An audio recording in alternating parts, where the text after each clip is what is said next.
Now, before we get too far into this, I actually did want to revisit the distinctions between privacy and confidentiality.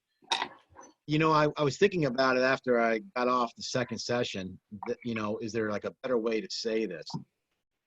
And they're obviously not synonyms, but oftentimes people use these interconnectedly. And I think there's a reason for that. And because now we're dealing with confidentiality, which makes it distinct from privacy, I thought I should at least revisit that. Privacy, was something that developed philosophically, as determining what was good for the human person. So, in terms of truth and relationality, it came up with things that basically were criteria that preserve a human person's dignity. And then those things developed into rights, which is why you see privacy more closely associated with legal issues. Now, the reason I want to be careful with that is because you can get into legal issues with a breach of confidentiality too.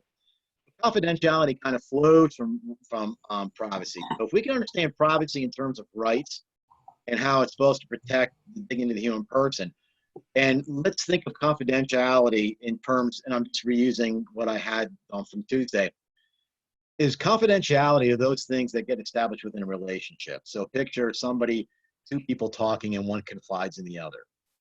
There's expectations that you have for that to stay where it is.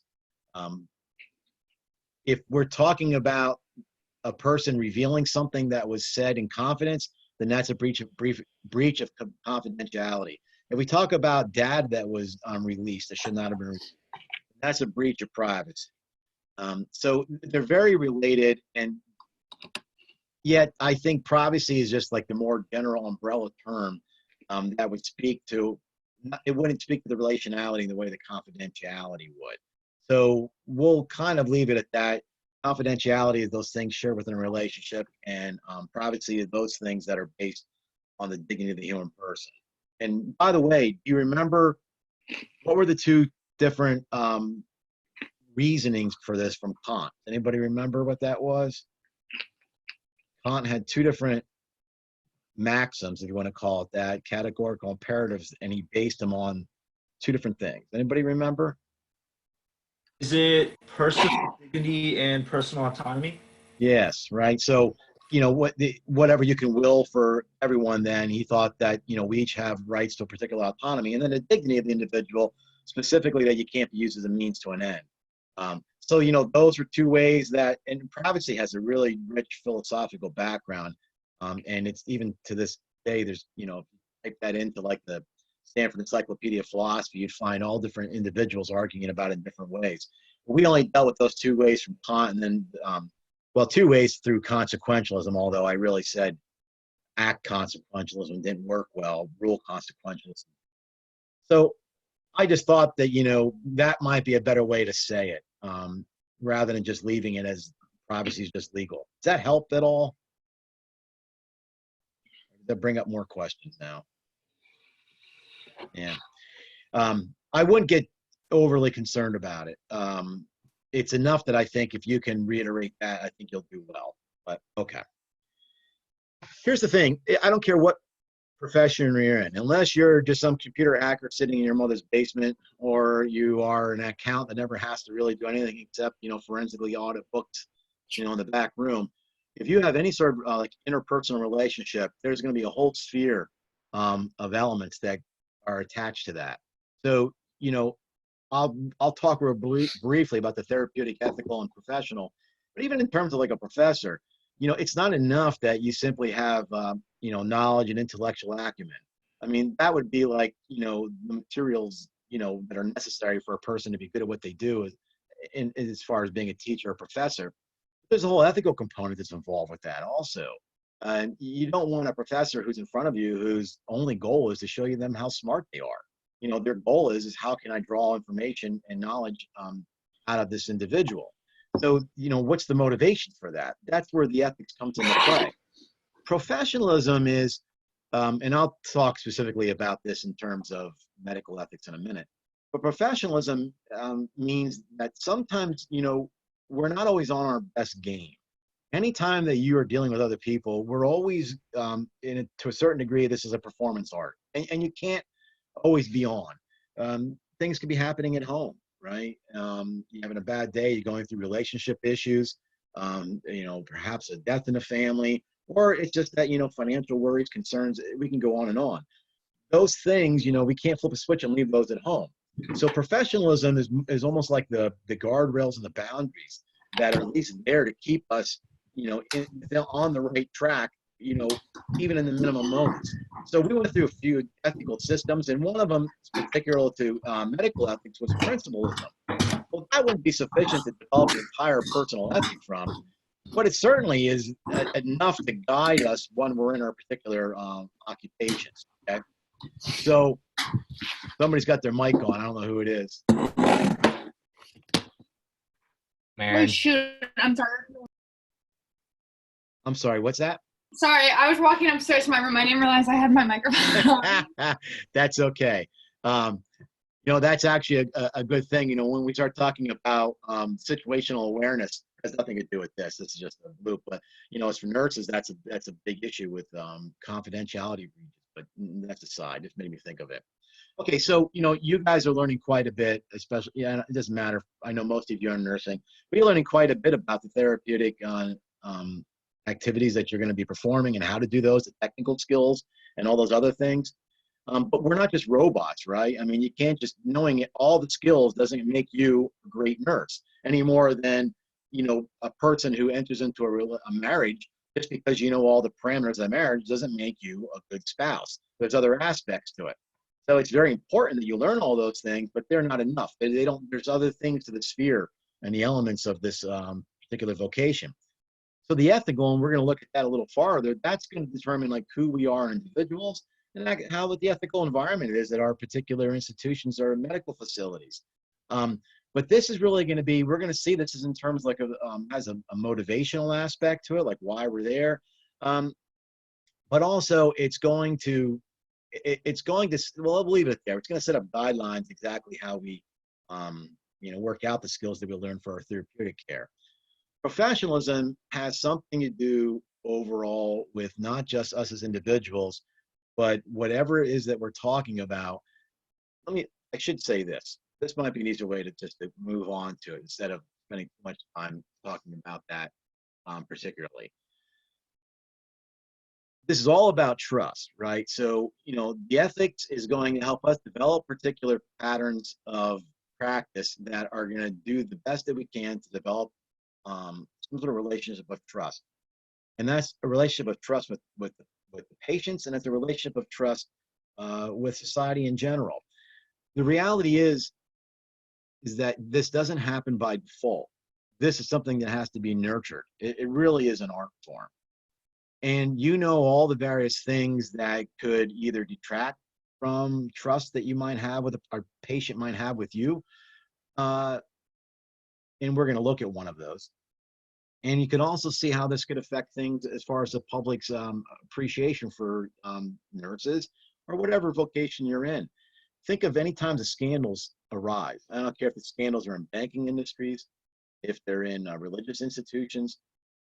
It doesn't matter if it's only a handful. It doesn't become like, you think what's going on within the Catholic Church. It's not a good argument to show what a low percentage it is. It doesn't really help the discussion to go forward. There's been a breach of trust, and now there's going to take a long time for that to heal. So this becomes a concern that you don't want individuals to have any lack of trust with you as an individual caregiver, but you also don't want them to have any lack of trust with the medical institution overall, because the reason why trust is so important, it's not just some, virtue that's good to, I don't even say develop, it's going to have a direct influence and effect on the therapeutic care that you give.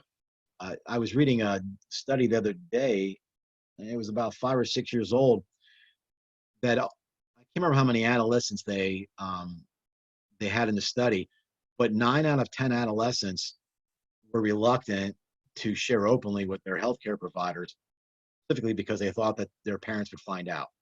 They thought whatever they told the nurse, whatever they told the doctor, their parents was going to find out. Well, you could imagine, I mean, there's enough court cases that happen over the course of, time, where there's either, malpractice issues that go on will make this, even though we know that these things are, not widespread, it's on the back of our mind. I had one friend that was so concerned when he went in for his knee replacement surgery. He took a black permanent marker. He was supposed to, he said, got surgery on his right knee. On his left knee, he literally wrote, "This is not the one." And then on his right knee, he said, "This is the one." And the surgeon said he got a kick out of that. But the surgeon also said, "I understand." And he goes, "Why have a goof up like this?" Right. So, now you don't have to be a conspiratory person to at least have some genuine concern that anything can happen. Right. That's just on any good day. But if there's not a deep level of trust within the institution overall, that's just going to magnify any of those concerns. So, professionalism is, if we call those the guardrails within a particular field, that's good. That's going to give people a deep level of trust that they can get the care that they're expecting in the way that they expect it. But if we look at the personal level, now maybe it sounded a little funny. I don't really know how you heard it when we first started this. And I said, one of the goals is to be a virtuous nurse. Sometimes that can be heard like, oh, like a goody two shoes, or you just think so much of yourself. But the reality of it is, we can't disconnect, just in the same way that you can't, leave what you do at home, or what you do at work. You can't disassociate who you are as your own person from the type of care that you give. If you think that you can, then you're relying on professionalism and the therapeutic. You become almost some like robotic and automation, that's just like doing its job. But there's something else always at play. And because we are persons, and because that we relate to each other on very intimate levels, and we read into everything, this becomes extremely important for the type of individual we all are in our fields. So when I talk about empathy, this isn't just, feeling sorrow for somebody, and it's not just, feeling bad because they're in a situation. It's almost like a sharing of yourself. Now, the reality is that, you can't take on everybody's pain, but it's good that you relate very deeply to it.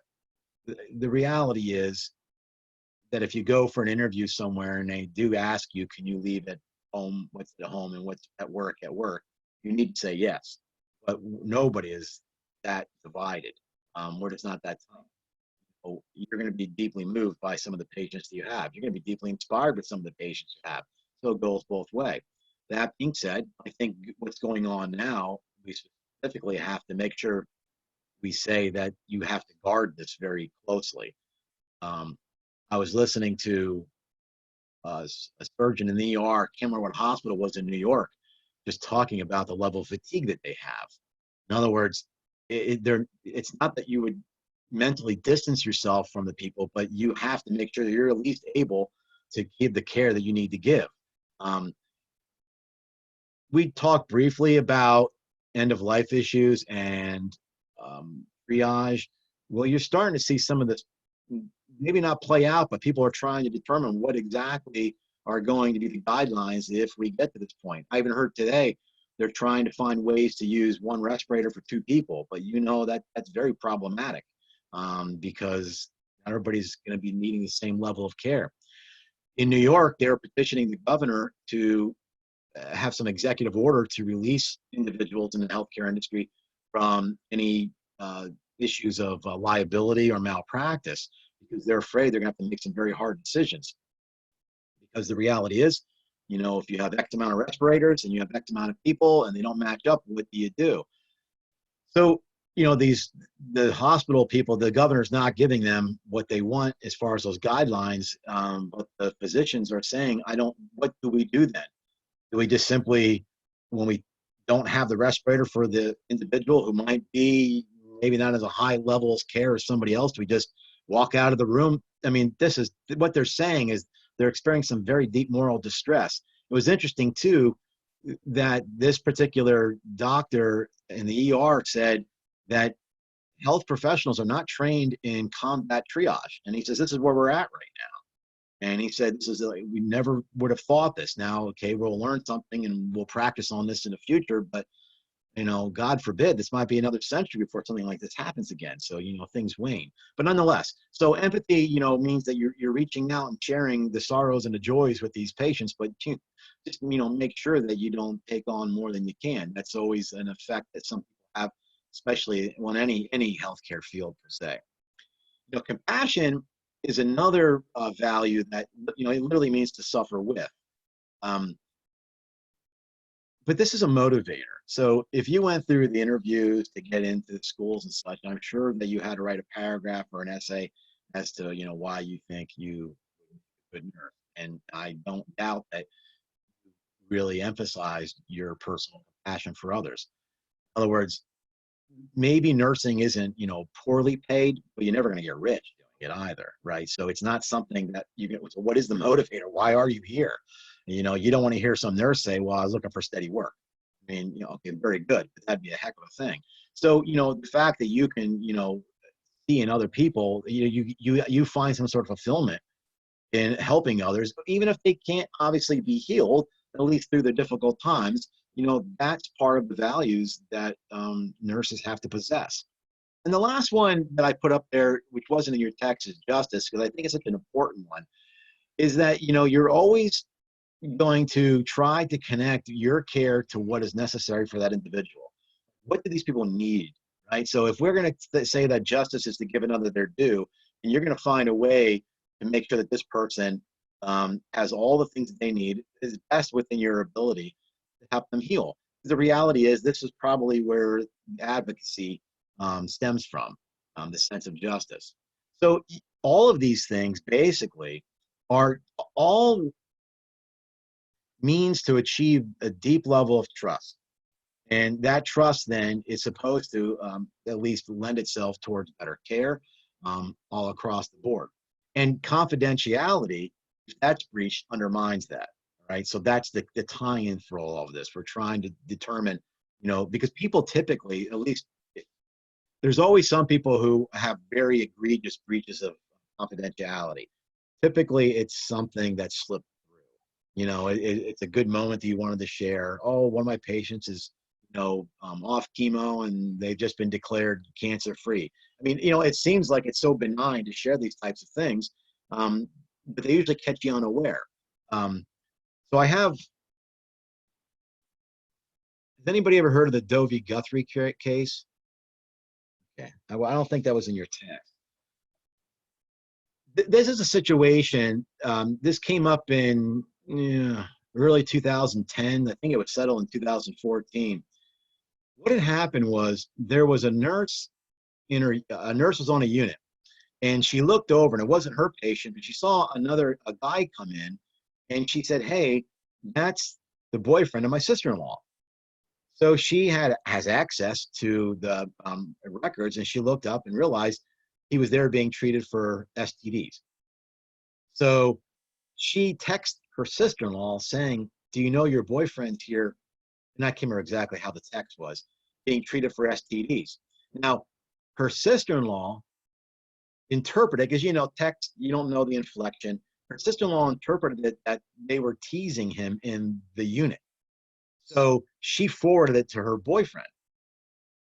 Well, as soon as the boyfriend saw it, then realized, like, what the hell? So as soon as he was, obviously there was a legal pursuits after this, and the nurse was fired, of course. And he went after the clinic, which was the Guthrie Clinic, probably because they're the bigger fish. And he didn't name the nurse in the lawsuit. Now, he really went after a lot of things. And the only thing they found the Guthrie Clinic guilty of was a breach of fiduciary duties. In other words, it was hard to hold them accountable for things that they couldn't anticipate. I mean, they just didn't. The court didn't find that reasonable.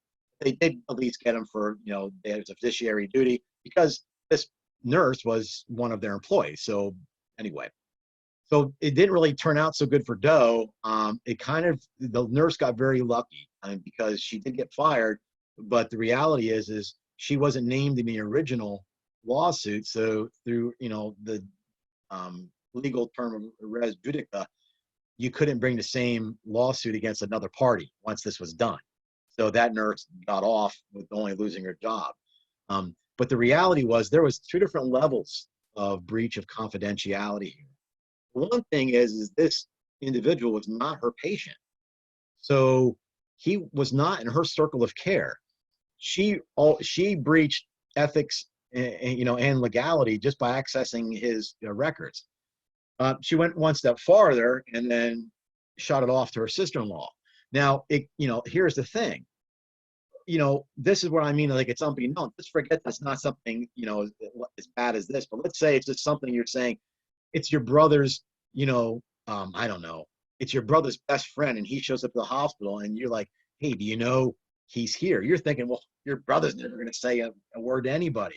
But here's a situation where the sister-in-law wasn't reporting the nurse. The sister-in-law thought that they were making fun. She thought that she was warning her that things were going on. So you never know, right? So, the takeaway from this, at the very least, is if they're not in your circle of care, you have no business to be in their data whatsoever, right? Anyway. How familiar are we with the HIP? Do you have any questions on the Dovie Guthrie case? It's just an example I wanted to give you.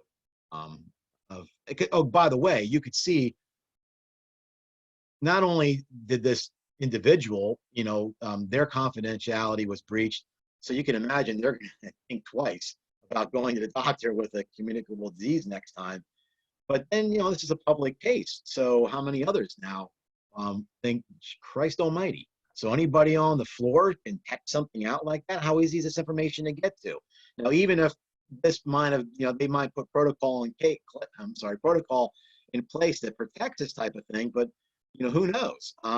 At least makes in the back of people's mind that maybe things aren't as safe as they thought they were safe. So it's a reduction of trust, which is going to affect the level of care people get. Anyway, how familiar are we with HIPAA? Oh, go ahead, Julian. The confidentiality is only real. I mean, obviously, it's really only going to be a problem in like breaking this trust if you break your confidentiality. If you're breaking the illegal, if you're being illegal out of it. Well, you're right. Confidentiality, there's no integrity issue for your therapeutic, your ethical, your professional setup of any of this, right? No. And to be honest, now here's a situation where this breach of confidentiality became a legal issue, right? But probably because they interpreted it as what she was sharing as data, that was information being shared, and she wasn't herself in a fiduciary relationship. Making a breach of privacy? Well, that's what I mean. And, Yep. That's why I hate making these absolute demarcations, because, my mind's very analytical. And every time somebody says something, I'm always trying to determine, and you might have that same issue, well, when is there an exception? Well, if there's an exception, then is that really the case? That's how I work through things. So it doesn't matter if you type in confidentiality and privacy into any search engine, it's going to tell you they're different.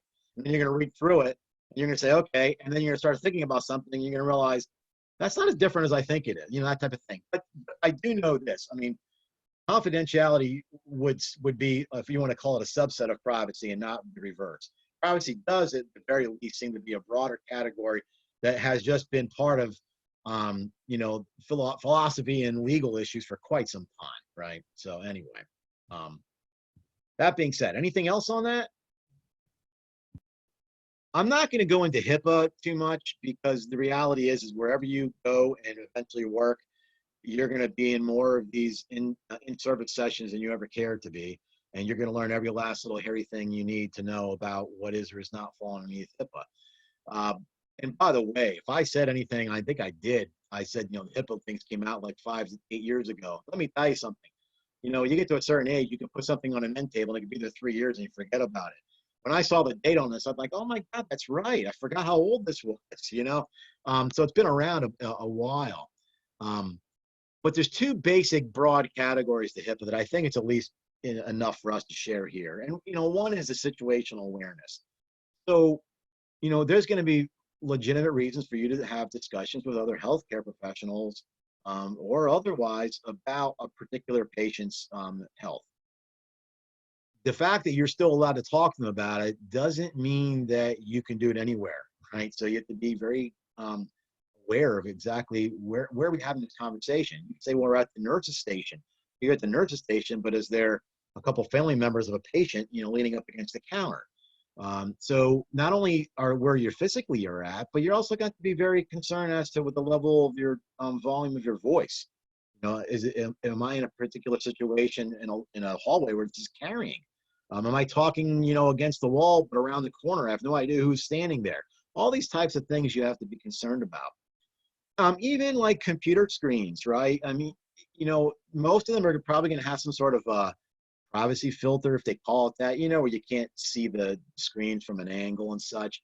But who knows? Maybe you're on the end desk of a nurse's station and, there's a patient's family member that's stopping by and they're just personable. So they, come around the side to get closer to talk to you. I mean, so you have to always be concerned about who has access to the screen, that type of thing. So it's just always being aware. That's why I have up top, part of being aware is going to influence the type of care you give.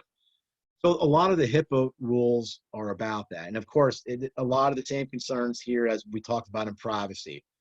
Who's being admitted, what are they admitted for, have they been discharged, what's their prognosis, all that stuff. It stays in a lockbox. Document handling, it's everything from, what are you throwing away? Where are you throwing it away? That type of stuff. You just have to almost pretend that, they always tell, I think with HIPAA, the best way about this is always to be cautious. And if you have any questions whatsoever, you talk to your supervising nurse. But the other aspect is, they always tell newscasters, pretend your mic's always hot. I think that's how it worked in these fields, right? Just don't ever think that somebody's not listening. It has to do too with you're going to be making a lot of phone calls with test results and such. Well, you don't leave that stuff on an answering machine. Well, answering machines anymore. You don't leave that stuff on voicemail, but you don't even know who have access to voicemail. I mean, sometimes I literally forget the lock code to get in my iPhone. My wife's the only one who can get in. Well, so it isn't that it's a problem with my wife hearing it, but you can't assume that, right? So, there's all of these various things. So it's almost like you have to be hyper vigilant to the point where, if somebody's a little anal with things, this is probably going to do well for them. It's going to keep them from perhaps sharing something. It's better to side on the side of caution because you can lose your jobs over this type of stuff. That's how, and this is true for most things. Every profession has criteria. That's part of their professionalism. That's you breach that and you're out. And we don't like to be overly cynical, but the reality is that every industry will replace an employee if it's going to deem otherwise be a legal fight. They're going to take the least path of resistance out. I don't care if you're a high school teacher that said things the wrong way, even if it's not really bad, if it's easier to get rid of you, they'll find a way to do that, that type of thing. So, but the whole point of this, that aside, the whole point of this is only so that you are developing a really good relationship of trust. And again, it's not by default. It's something that you artfully pursue. And HIPAA is supposed to help protect that. I shared with you on Tuesday, I think a couple things went a little too far with HIPAA, but that doesn't matter. You still do it, and you just say they went too far. But it's not up to us to reach it. They pull it back in a little bit. Any questions on that?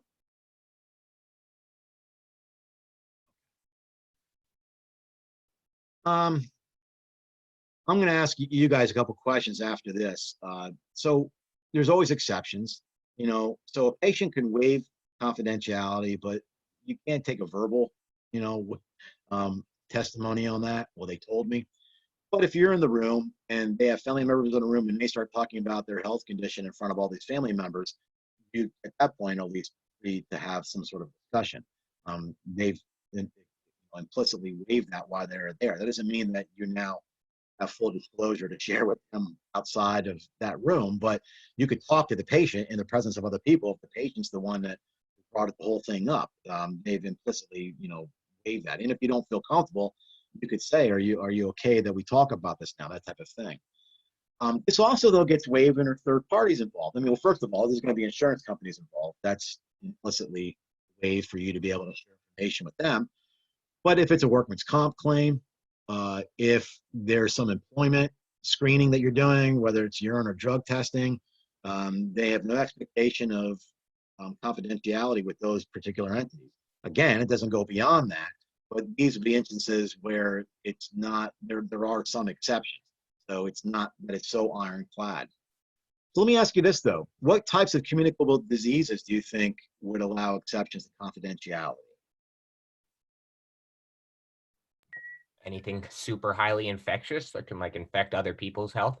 Yeah. COVID-19. Yeah, okay, that's right, Gabriel. That's one. And flu generally, right? So those are true. What other types of communicable diseases do you think? Maybe active TB. Yeah, well, that's absolutely one. Tuberculosis, absolutely. C. diff, maybe? Yeah, I didn't think about that, but I'm guessing I'd have to look on that, but that sounds like it would fit. Measles, would be one. HIV and AIDS depends, as first of all, I'm sorry, first of all, STDs, that could be something that might have to be recorded somewhere. The thing is with HIV AIDS, first of all, thank God it's not the death sentence that it was 20 years ago. But it also, if it's, and it has been weaponized, like any STD has been weaponized. But the problem with HIV and AIDS, it depends on the particular state and the laws that go on, is that you could see a real case of discrimination based on stereotypes emanating from that. So you'd have to, I'm sure the HR department would be all over telling you how to take care of that. Yeah. So anyway, those would be some real basic exceptions. So good. What are some other STDs that you would be able to break confident or exception to confidentiality to? Because that seems like. Well, I'm trying to think,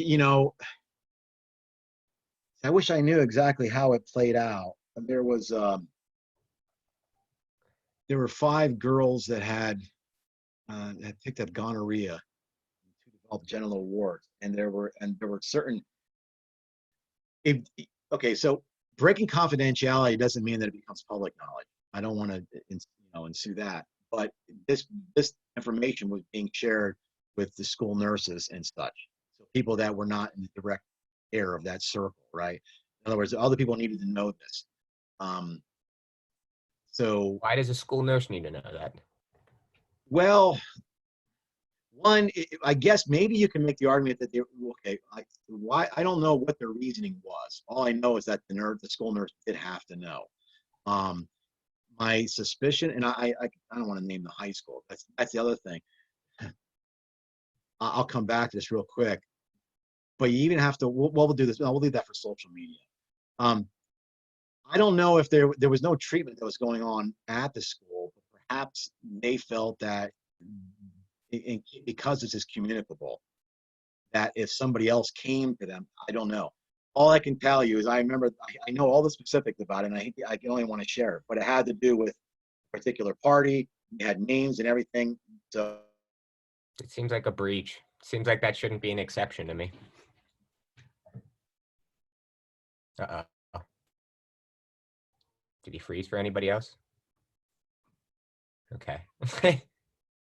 We can't hear Yeah, you. he froze. Yeah, we can't hear you, Yeah. Professor Bueno.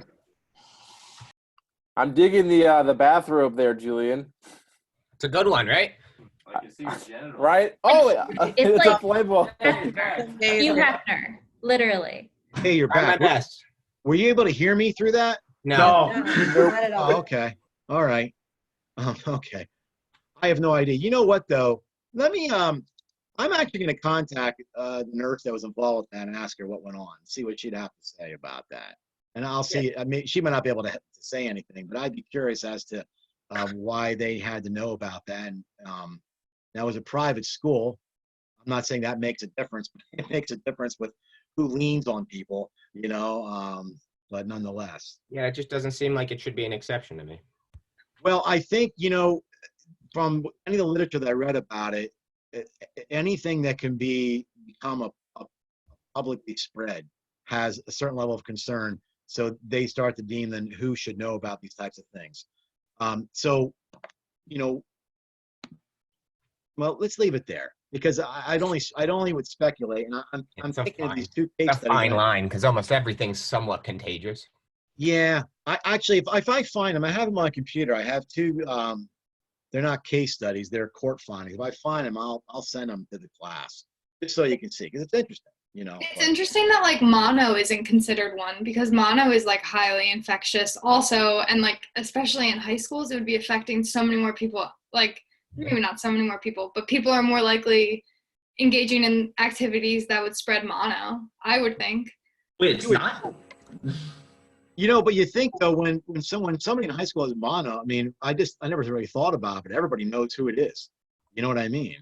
it must not be something that they've ever considered to be held in confidence. Although, if somebody said, I don't want anybody to know, I guess you can just be home, but it's almost as if the first thing, and this went on even when I was in high school, the first time somebody gets mono, they tell everybody, I have mono. It doesn't even seem like something that they're concerned about per se. Matter of fact, not at Villanova, but another class that I was teaching, a girl told me she had mono. I wouldn't say a word, but all the other students said, hey, did you hear about it? I'm thinking, oh my gosh, you told everybody, so I don't know. I'm curious about that. I'll look that up. I'll follow up for you. I don't have any good information to tell you specifically now, but nonetheless, some of these things, regardless if we can, break down exactly which ones, there are going to be instances where confidentiality can be breached. Harm to self. Okay, so this could be, and this, by the way, harm to self and harm to others, a lot of times these things are interrelated. So if a person has, is in the doctor's office and they're intoxicated, obviously, you're not driving home. I mean, that type of thing. And, there's you can't have the same expectations of confidentiality with that. You can't say, well, I came in here and what am I supposed to do? Well, you're not leaving like this. We can't let you out of the door. This, or of course, for the very, reasonable understanding that a person could want to do harm to themselves in terms of suicide or self-inflicted wounds and such.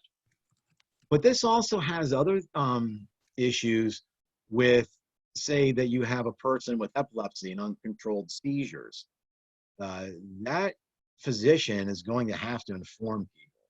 They're going to have to inform the DMV. There's actually been lawsuits where I think it was an individual, it was a physician that did not inform the DMV of one of his patients who had epilepsy, and that patient, and when you have an epileptic seizure, there's so many months that you cannot drive after that until you're cleared.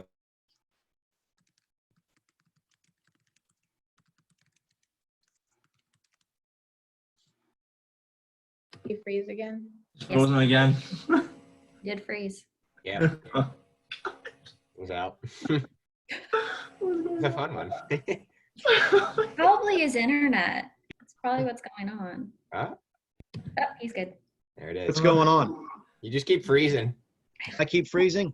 Yeah. I hope it's not in a stupid looking position with the mouth open or something. You went dark that time, so you're all right. So, like, I'll give you, here's an instance. Now, you were supposed to read about this. Are any of you familiar with the Tarasoff case? Does anybody want to give me, it says my internet connection is unstable. No, nothing's changed. Maybe everybody's zooming around. Does anybody want to give me like a real brief synopsis of the Tarasoff case? Go ahead, Talana. So this is like whenever there was a guy dating a girl in the 60s and she broke up with him and he was pretty much devastated and tried to get over her, went to a psychiatrist and said that he was going to kill her. And then he ended up becoming friends with her brother and like staying close with her, and then followed through with what he said he was going to do. Yeah. Yeah. Anybody else want to add anything to that? Pretty good. Thanks. He was specific with the name, and he was detained by campus police. But when campus police interviewed him, they seemed so rational and let him go. It was finally, the last decision came out in 76. There was another decision that came out in 74 and was amended, but this happened earlier, of course, like you said. So this then became a formation. In other words, it's interestingly enough, whether it was the majority or the minority findings on this, they both used the same principle for determining. I mean, they both agreed that individuals should have, whatever their confidentiality should not be breached. Does anybody know like what ethical? I gave you, it was a conscience or was it the consequentialism? Does anybody know like how they formed that? Didn't they say it was like the consequential, like for the major and minor? They did. But then like it went to like deontological. Yeah, they did. Well, see, they started out by they weren't focusing on autonomy or just a dignity of the human person. They were focusing on, it's a good rule, generally speaking, that a person doesn't have their information, released.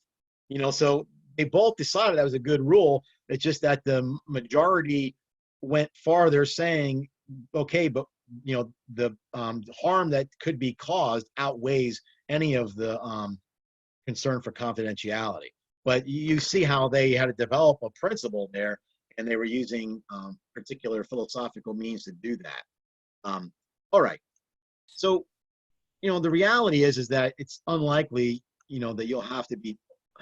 Well, I shouldn't say that you don't have a concern for it, but you're going to have plenty of help if you have any questions whatsoever as to should I share what I know. Basic guidelines are, what type of act are we talking about? What exactly do they confide in you? If they confided that they're going to do somebody mortal harm, that's one thing. If they told you, I'm leaving here, I'm going back to Sheraton and stealing the towels, hey, it's not your concern. So generally speaking, what type are we talking about of harm? And also the ability for them to carry this out. I mean, if they're talking in terms of I'm going to go and take, and kill a world leader from the Middle East or whatever, okay, if you really are worried about it, you can have somebody else come and talk about it. But, the likelihood of that taking place is, little to none. So you always ask yourself 3 basic broad questions just to try to get parameters on this. What is the likelihood of this harm happening? The probability of it? How specific were they? Was it just a general thing? You always want to play it safe, right? Because you're not an investigator. So it's the same thing here we would say as with a person who perhaps is a mandatory reporter. If somebody tells me that, they were sexually abused by a teacher, it's not my job to go and figure out how credible it is. If they have anything specific outside, they can't just say, I was abused. I mean, what do you mean? So if they start sharing and it seems like there's something here, I don't need to investigate it. I just, take down the basic pertinent information and pass it along. So it's the same thing here. But also too, is there any ability in you reporting this that's going to prevent that harm? Now, we're not trying to be dicey here, but we're just saying in the same way that the Trazoff case was, this is a serious thing to breach confidentiality. So it has to be an extremely serious and imminent predicament to do this. So it's not that you're trying to find a way to weasel out of it. You're just trying to find out the weight of what's happening. And these are just guidelines. The first thing that I would do if it were me, that I had any concerns about this, going to the supervising nurse or the HR department, they'd be more than easily could help you through this. And that brings you to the last thing, the alternatives. If somebody said something to me and it seemed like it was in a rage of the moment, I don't know that I wouldn't get like the physician who's nearby. Hey, here's what he said. You want to just talk to him and see what comes up? And if there's any concern, then you could bring a psychologist or such in to see if this individual really does have some sort of homicidal issues. But so it's a delicate balance between having a concern for the confidentiality that you want to keep for your patient and then potential harm that they can give to others. Basic guidelines. I didn't want to get into more detail than that. Does that kind of make sense? All right. We're almost done. Now with adolescents, the reality is that they themselves don't have an expectation of competency with you.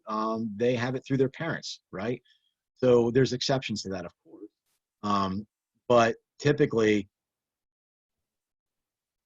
the case study that we did in class on Tuesday, where the young girl was worried about her, well, remember the physician was almost like he was being deceptive, saying, your parents are going to find out about the billing and stuff. Now, there's something there, right? Because the policy owner is the one that gets the bill. And if a minor who's on that policy is being treated for something, it's going to show up on the bill. You have a duty to let the person know that. The reason why that physician was, deceitful was they were using it as a means to achieve an end that really was not theirs to achieve.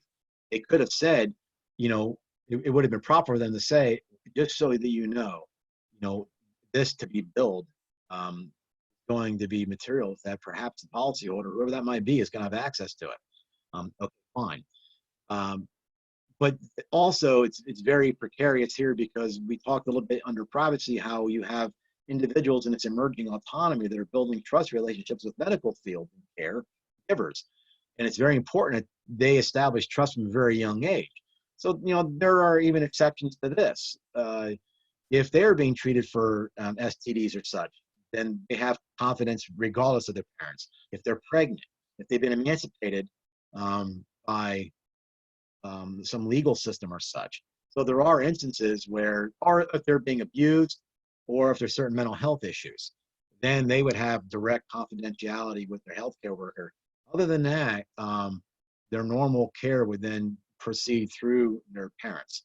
So part of you establishing a relationship with them is they might say, I don't want my parents to know this. And you could assure them, I have to share certain things. So even if you go to like a therapist or such, they'll be very clear, like I'm talking psychology, psychiatrists, they'll be very clear up front with the parents, I will not share anything unless your child says this or this. These are the instances in where I will share. And that creates some very good boundaries. So even there where a parent might, say, look, I want to know more. And the healthcare workers, I can't tell you that. That doesn't really erode trust. It just may make them dissatisfied, but it's the fact that they know exactly what the situation is going in. And the same thing with the adolescent. If the adolescent realizes, look, there are some things I can't withhold from your parents, and there are some things I can. So as long as you know that going in, that's not necessarily going to, they may not like it, but that's not going to erode trust. All right. I have a question going back a touch before we move on. Sure. Back to the idea of the confidentiality kind of stuff. So if I was to present you with a situation where somebody comes in and they say they just find out that they've been diagnosed with something that's like likely to kill them, and it's transmitted sexually, and they say, "Oh no, I'm not going to tell my partner about it." Is that like, would you have a stance to tell them, or is it under the confidentiality you don't tell them, even though, like going back to the Tarasov's case, like the end of that, the consequence could be death. It's maybe not certain, but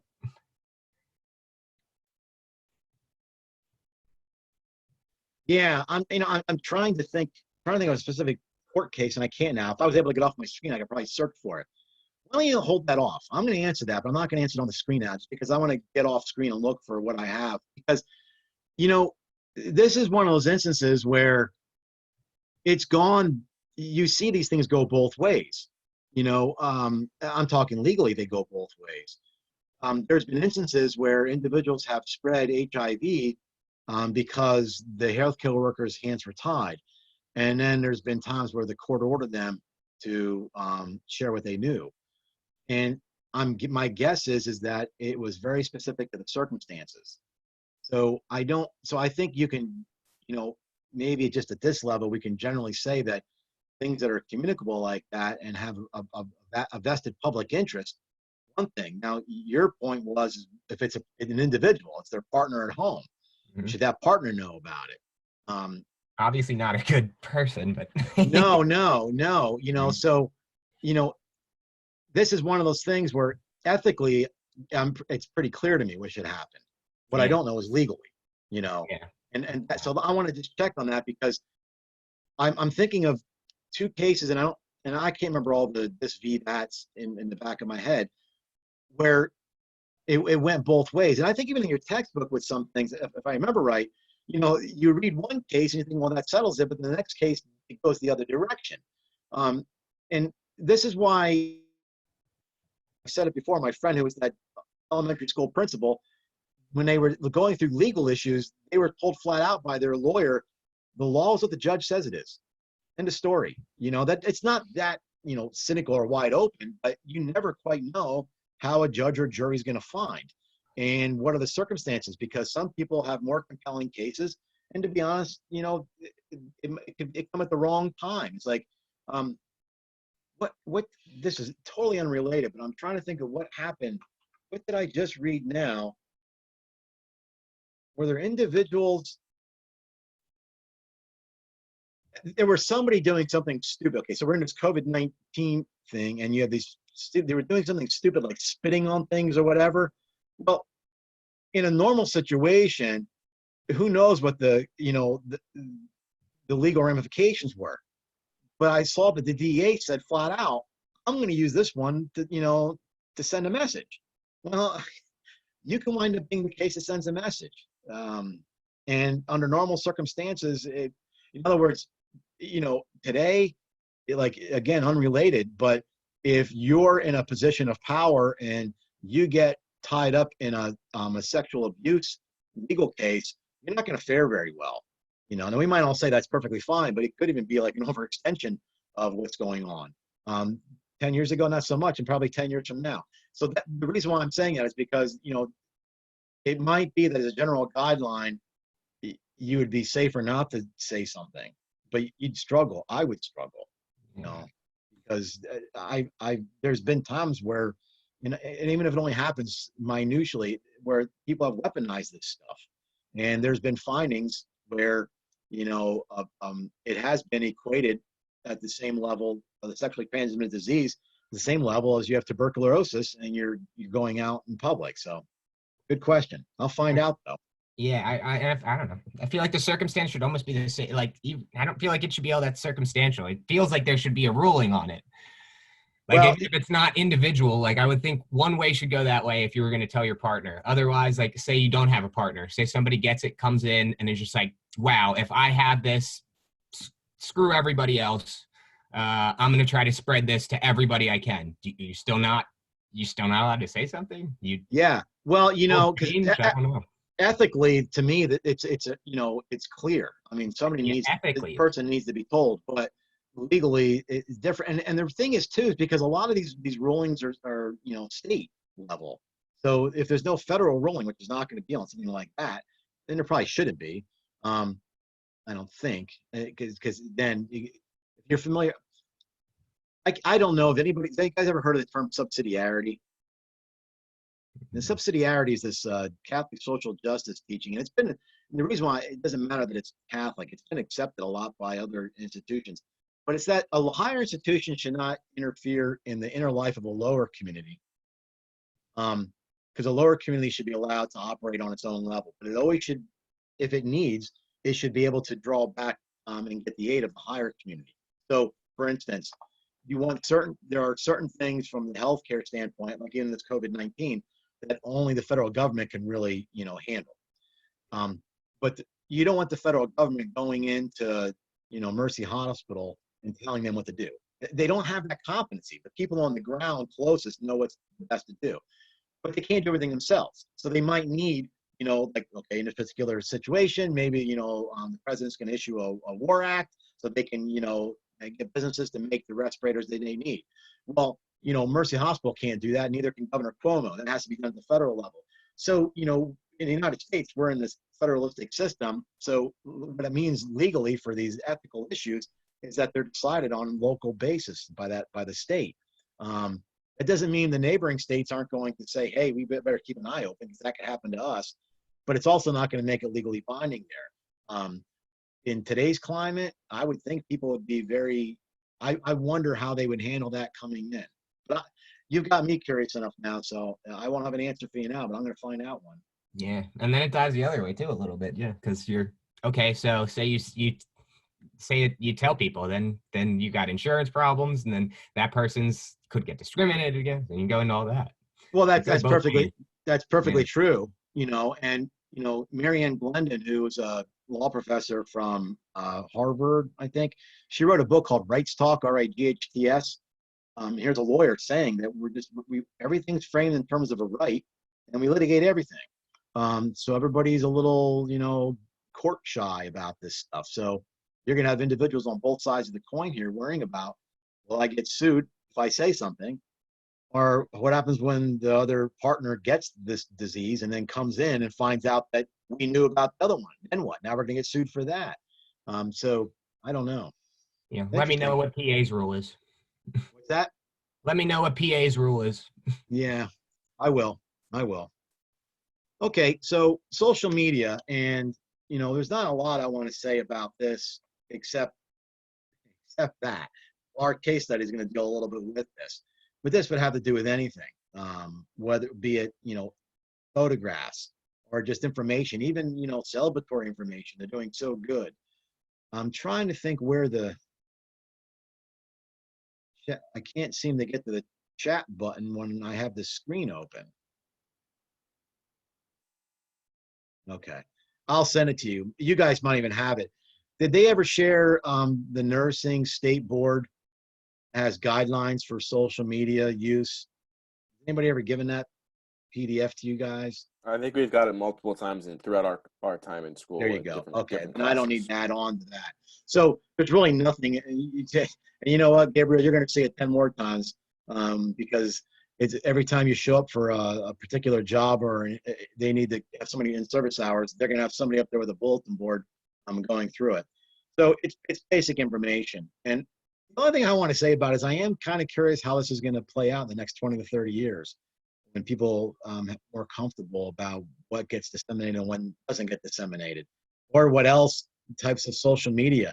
You know, as odd as it sounds right now that we can't imagine people dialing phones or being hooked to a cord, you know, your children are not going to understand why you had to hold something and touch it. And I mean, that's going to be so strange to them. So it's impossible to know where this is going to go. And our privacy, we know nothing's private, right? I mean, there's cameras all over the place.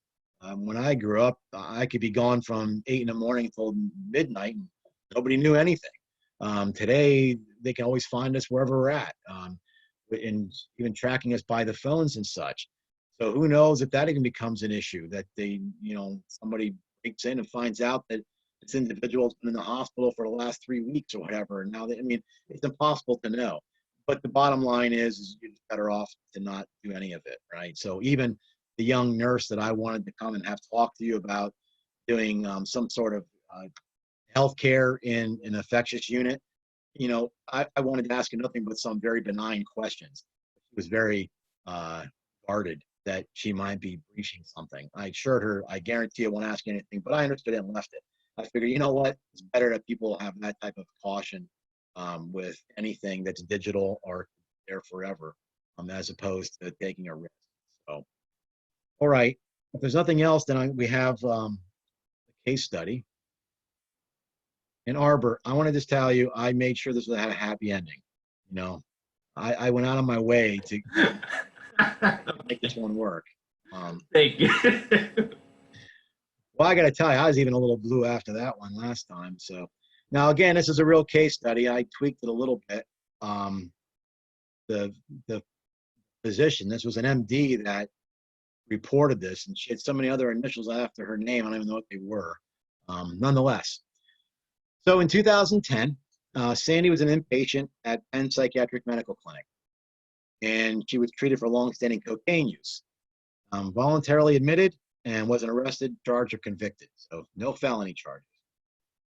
After her discharge, she said, I got to turn my life around. And she did, and decided that she went into nursing.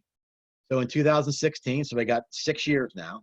Right? Those dates are important. I'm not trying to play math here with you. She entered and graduated from a 4-year nursing program, and now she works as a staff nurse in a critical care unit at St. Elsewhere. During the application process, she didn't mention her previous problem with substance abuse. During the interview, she was asked, have you used drugs, legal drugs in the last 5 years? And she said no. She was truthful. Okay, so Lori David, who she works with, actually was with her when she was being treated for her initial cocaine abuse at the Penn Clinic. Lori was not a nurse at the time. She was a CNA. She was a little bit older. She decided to go back and finish her RN.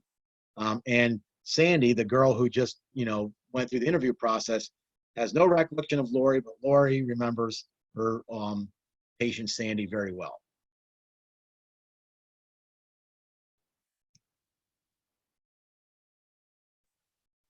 In recent months, the ICU where they both work has fallen under scrutiny because large amounts of controlled substances have been gone missing, and it's triggered an investigation. Now, no one has been accused of impropriety, but Lori suspects Sandy. She thinks she's using again. She doesn't have any proof, and no one, including Lori, has seen Sandy take anything. But Lori's starting to think, hey, you know, she's acting strange, and she's now debating, should I go to my manager and report what she knows and how she knows it? So here's your question. Although Sandy was Lori's patient, Lori was a nursing student at the time, and she wasn't an RN. She's still bound by the patient confidentiality.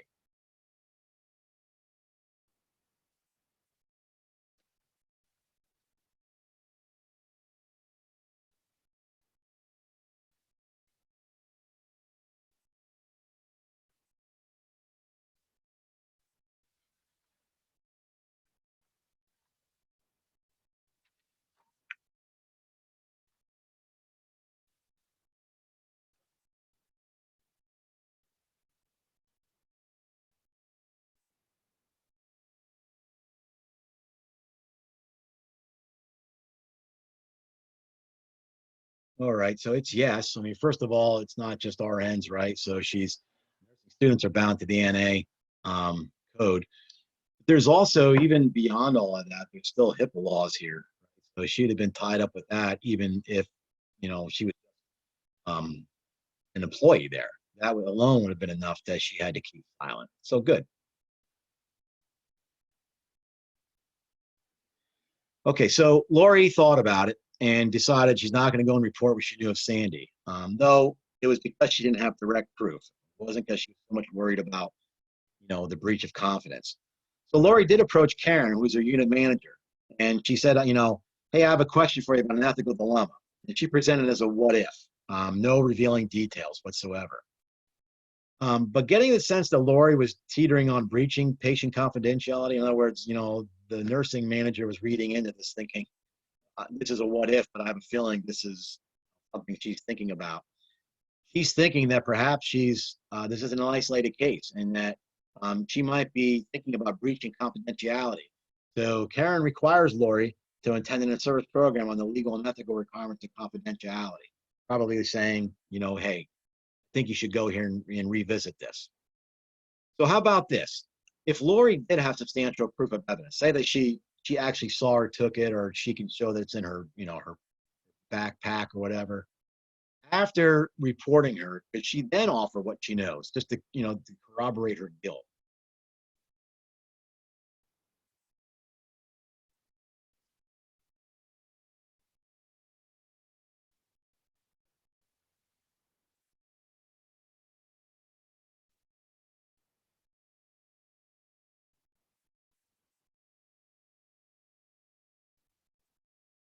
That's correct. No. Now, if that were the case and somehow somebody made the connection, it's possible that she could be court ordered, but it would only be under court order that she could even at that time reveal. Nothing's changed. The fact that that person's guilty doesn't mean they now need corroborating evidence. So good. Okay, Sandy now, back to her. She's fully aware of what's going on in the unit regarding the missing controlled substances. She's petrified. She wonders if she should divulge her past substance abuse to her manager and explain that she's been in recovery for the last 10 years since her voluntary hospitalization at Penn Clinic. And this is a judgment call. So, should Sandy approach her unit supervisor and explain her history of cocaine use, given the current investigation in her unit?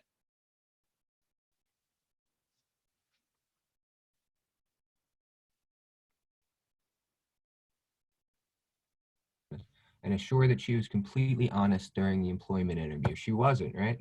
She was. Yes, she was. Remember, they asked her if she had used controlled substances in 5 years, and she didn't. Didn't they also ask her if she had any history of substance abuse? And she said no. They just asked her if she had any. They didn't ask about the history. They just asked her if she had used any controlled substances within the last 5 years. Oh, I thought they did. I read that wrong. Well, unless I wrote it wrong, I thought I tried to be good on this one. It doesn't matter. If you understand that, I think you would have got this correct. So.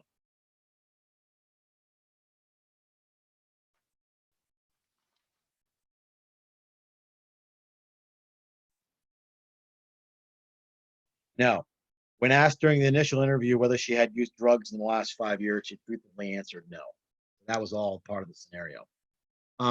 Okay, so again, this is a judgment call. I can tell you that the ethicists who weighed in on this particular one leaned towards yes, she should. I would say yes, you should with much reservation. It would depend on the particular situation. If that individual is extremely professional, then it might not be unsafe to do so. If that person had some sort of control over some, say, immediate raise, that they were going to send you back to school. I mean, if there was something that individual would have control over, I'd be a little, concerned to not do it. I would say The no. concern, at least from the scenario, then I'll let you just wrap it up. The scenario was that if it did come out, would this then look poorly on her per se? But so, what do you think? She did nothing wrong. No, she didn't. She doesn't have to tell anybody. She just done nothing wrong. She's not guilty. I would argue no. Yeah, no, and it could be perfectly be fine like that too.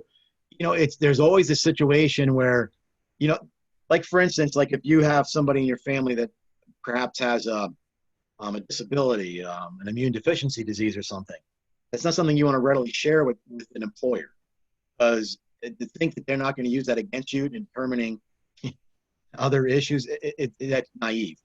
But if there's certain absences that you have, or if there's something that you're fearful is reflecting on your performance, it might be the only way you can go about it. Now, I know there's always protection against disabilities, but in Pennsylvania and in most states you can be fired for no reason. So you're right.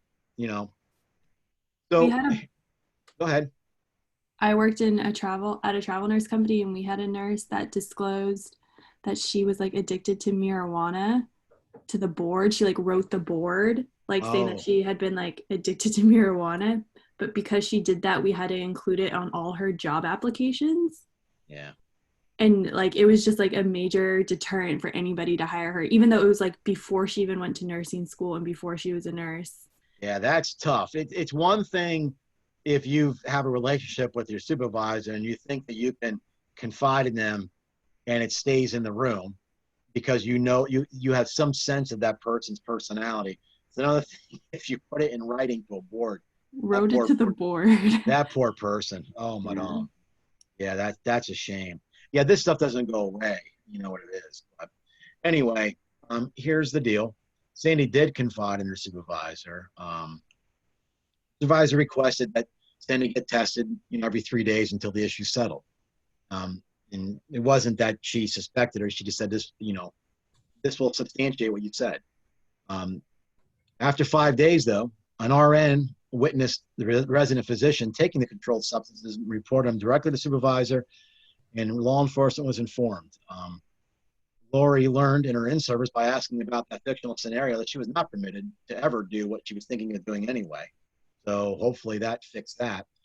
As far as Sandy's unit supervisor, Karen followed up with her privately, explained that the supervisor explained your forthrightness of its personal integrity and trustworthiness.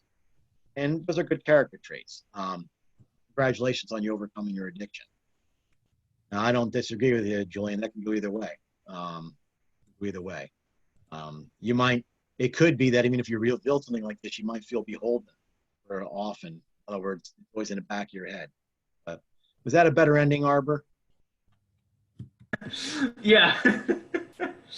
Seems like a nice bow on the end of it. That's good. I have to tell you, I literally thought about that. I was looking through a bunch of cases. I'm like, no. And I don't know what it is, but almost all the cases I stumble upon were like all with like 14-year-olds and 13-year-olds. And I'm like, I want to do something with people that are older, So when I found this one, I thought this was pretty good. Okay. Any questions or anything? I'm going to follow up with that stuff, Julian, and we'll talk about it next time. Tuesday is just going to be groups. So if you are meeting by yourselves, just make sure you reach out to me, group leaders. And I know that. Otherwise, we'll be here and I'll throw everybody into great breakout groups. Okay. Any questions? Okay, guys, be safe and be well. Thank you. You too. Thank you. See you, man.